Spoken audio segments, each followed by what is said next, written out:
ఓం శ్రీ మాత్రే నమః. అందరికీ నమస్తే అండి. Welcome back to Lakshmi home maker 99 ఛానల్‌కి స్వాగతం అండి. నిన్నైతే ఈవినింగ్ దీపారాధన చేస్తాను అనుకున్నాను. నిన్న దేవుడి గది క్లీనింగ్ చేసుకున్నాను కదా! సాయంత్రం అయితే కుదరలేదండి. ఈ రాతి గవిరం చూసారా? అమ్మ నాకు పెళ్ళైన కొత్తలో అరసవిల్లులో కొనేసి ఇచ్చిందండి. మా పూజా మందిరంలో అప్పటి నుంచే నేను పెట్టుకుంటున్నాననమాట. ఇలా అమ్మ మనకి అంటే కన్నువారు మనకి రాతి గవిరం కొనేసిస్తే చాలా మంచిదండి.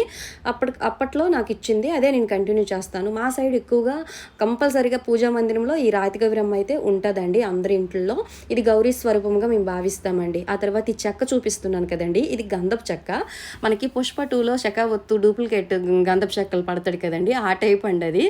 మా అన్నయ్యలు నాకు ఇచ్చారు. అది గంధపు చెక్క అనేసి నేను తెచ్చేసాను, అంటే అరగదీసి బొట్లు పెడదాం అనుకుని.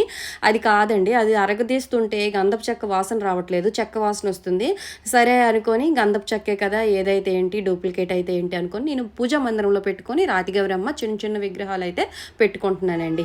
ఇగోండి ఇక్కడ జలపాత్ర అయితే ఏర్పాటు చేసుకున్నాను కదా, మీకు ఆల్రెడీ శివరాత్రి రోజు చెప్పాను.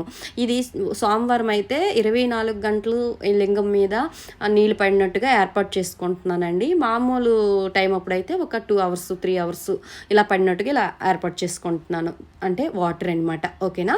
అయితే చాలామంది సిస్టర్సు నేను లలిత సహస్రనామము ఎలా పఠించాలి, లలిత సహస్రనామం నియమాలు ఏంటనేది పెద్ద వీడియో చేశానండి. అది దాని కింద కొన్ని కామెంట్స్ వస్తున్నాయి. అక్క, లలిత సహస్రనామము పారాయణం రోజువారీ చేస్తే బ్రహ్మచర్యం పాటించాలని అడుగుతున్నారు. రోజు అంటే మనము ప్రతిరోజు లలిత సహస్రనామం చదువుకొని పారాయణం చేస్తే బ్రహ్మచర్యం ఏమి అంటే నియమాలు అవసరం లేదండి. ప్రతిరోజు చదువుకుంటే మనము ప్రత్యేకంగా శుక్రవారాలు అని మనం మొక్కుకుంటాం కదండి, సంకల్పం చేసుకుంటాము. అంటే ఇన్ని శుక్రవారాలు 5 కానీ 9 కానీ ఇలా మనం మొక్కుకునేటప్పుడు ఖచ్చితంగా బ్రహ్మచర్యంతో పాటు ఎన్వి తినకూడదు, నియమాలు పాటించాలండి, కింద పడుకోవాలి, చాలా నియమాలు ఉన్నాయి, అందులో చెప్పానండి. ఓకేనా. అలా అయితే చేసుకోండి. మామూలుగా పారాయణం చేసుకోవాలంటే అవసరం లేదు. ఓకేనా. ఇగోండి నిత్య దీపారాధన అయితే చేసేసుకున్నానండి. నిత్య దీపారాధన చేసుకున్న తర్వాత నేను టిఫిన్, ఆ తర్వాత పిల్లలకి లంచ్ బాక్సెస్, మా అబ్బాయికి లంచ్ బాక్సెస్, టిఫిన్ అన్ని తయారు చేసుకున్నాను. నిన్న నేను తులసి కోట దగ్గర వెన్నెలు అంటే కట్ చేశాను కదండి, అయితే తీసాను కదండి, అవి స్వామివారికి అయితే సమర్పించానండి. ఇగోండి మీరు చూశారు కదా. నాకైతే ఈరోజు చాలా హ్యాపీగా అనిపించింది. పూజ ప్రశాంతంగా చేసుకున్నాను ఫ్రెండ్స్.